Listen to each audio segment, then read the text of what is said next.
Hello and welcome viewers. You're watching this special presentation of Sansad TV on the 9th edition of P20 Summit hosted by India. And joining us right now is a very special guest, Vice President of the European Parliament, Ms. Nicola. Ma'am, welcome to Sansad TV and thank you so much for joining us. And thank you for having me. Ma'am, India's G20 presidency, the theme of course has been One Earth, One Family, One Future. That particular theme is also closely linked with the P20 Summit that India hosted. What were the big takeaways for you for forging greater collaboration among parliaments to find solutions to contemporary challenges? I think the most point is really that we cannot find any solution if we do not use our parliaments. Our parliaments in the democracy are elected by our citizens, and at the end we have as politicians also to deliver for our citizens. So we face a lot of common challenges. To fight climate change is one of that, and to be really one world, one family, we also have to use our respective parliaments to cooperate for the best solutions so that also our citizens have the best way forward. Absolutely, ma'am. Since you talked about climate change, this is a very pressing issue and it needs tangible solutions. There is a risk of losing approximately 18% of GDP by the year 2050 if we do not take urgent actions. How do parliaments across the world come together to find a long-lasting solution? Of course, there's Paris Climate Agreement. We've been talking about tripling our renewable energy mix. But how do we find tangible solutions? I think when the will is there, really to fight in common, then we can also look for the best solutions. And this is a question of knowledge sharing, best practice exchanges, and also investing in common there where we can get the best results. And not looking only on the respective continents, but also investing, for example, with European money here in your region, in common technology to help the whole planet. Because at the end, to fight climate change, to preserve biodiversity, is not a decision of only one nation or one country. It's a whole and global problem. And so we really should invest in common and look where we can get the quickest result for the most of people for the future. And then coming up with the easy things, the low-hanging fruits, and afterwards we go step by step for the most difficult. But what is an important point we learned from the discussion with our citizens is we really have to take them with us. Because often those new challenges are like a big wall. You have the impression you cannot overcome. But in common, together with our partners, we can overcome. We have enough ideas, we have new technologies. So yes, we will have to change the way we live, the way we are mobile, but it's not that things are banned or that we cannot choose anymore. So to develop respective solutions with different technologies so that the citizens himself, self-determined, can choose which is the best way for him, which is appropriate in a special situation he has. And maybe next year he has another situation, another surrounding, he is choosing another option. And this, I think, is also showing our citizens that we have to move, but that it's able to overcome this big wall of challenges, and afterwards there can even be a pathway forward with a lot of chances and opportunities. But ma'am, the most pressing issue of course right now is that underdeveloped and developing countries would need approximately $6 trillion for actually switching to more sustainable means and achieving their climate targets. Another important aspect is transfer of technology. How do we accelerate the pace of transfer of technology to developing and underdeveloping countries? I think there are a lot of important tools in our toolbox. One is strategic partnerships. So to reach out for strategic partnerships, to share also technologies and knowledge, to have investments on the ground, which also means that you go for education, that you go for common research, and so that in the value chain you have an added value on both sides of the partnership. Then, of course, the exchange of our scientists, of our engineers, of all those smart people who have the creativity and the knowledge to develop maybe totally new ideas.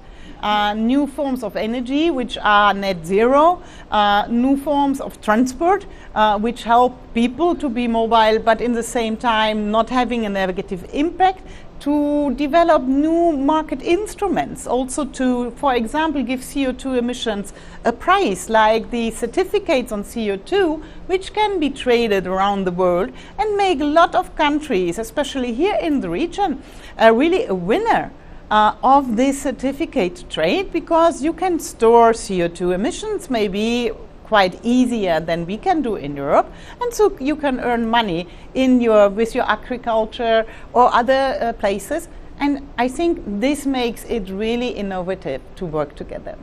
And we also talked about sustainable development. India launched Mission Life for environment, for sustainable lifestyle. In fact, we also had a parliamentary forum during the P20 summit. How do you look at that initiative? I think this is a really smart idea, to look for the socio-economic conditions of our citizens and really to make them think about how they live, and if there is not an alternative in doing so, which has less negative impact on environment, and also to show the options they have, so that they do not have to refrain from living, from having pleasure, but that there is another way how they can have pleasure, how they can come forward, and maybe even give them the sense of entrepreneurship to say, hey, I could be part of this development. Maybe I have even a better idea than it's on the market for the moment. I can develop it. Absolutely. That's a very, very positive idea. But we've also been talking about accelerating SDGs, we've been talking about tracking the progress. Pandemic was a severe blow. It is said that COVID-19 has shoved approximately 95 million people into extreme poverty. 24 million people are running the risk of never returning to schools. What could be that acceleration action for achieving our SDGs? I think there you have really a crucial point, because we see it all over the globe that the restrictions under the pandemic especially hit our youth. They could not go to school, they could not exchange with other in their generation, and this blocked a lot of our young potential. And now we have to invest even more so that they can catch up, and all the others which come after them. I think this is a really crucial point, because we should not left anybody behind us. And so to come forward, to accelerate on these investments, especially for education, for vocational trainings, but also for university, is really a point we have to be successful on the way forward. Right, ma'am, point well taken. And now let's focus on another important topic discussed during P20 summit, that is gender parity in parliaments across the world. Ma'am, it gives me immense pleasure to mention that Indian Parliament recently passed Nari Shakti Vandan Adhiniyam that paves way for 33% reservation for women in Lok Sabha and also state legislative assemblies. How do you look at this particular move of India, and how do we actually ensure greater participation of women in political arena? I think, especially being European, I'm totally impressed by a lot of developments in India, but also crossover. We saw it from a lot of African countries, how many women leadership we see. We see it from the Southern American countries, how many women leadership we have, and we had here a lot of speakers which were female. I would even say we were just balanced from the speakers of the different houses, and this is also a very good role model for our younger generation to engage. But of course you also have to create the conditions under which women are willing and also happy to go this pathway down there. Because I remember when I started in politics 25 years ago, so there were no care child. I had to have my mother who looked after my twins so that I could go to attend parliamentary sessions.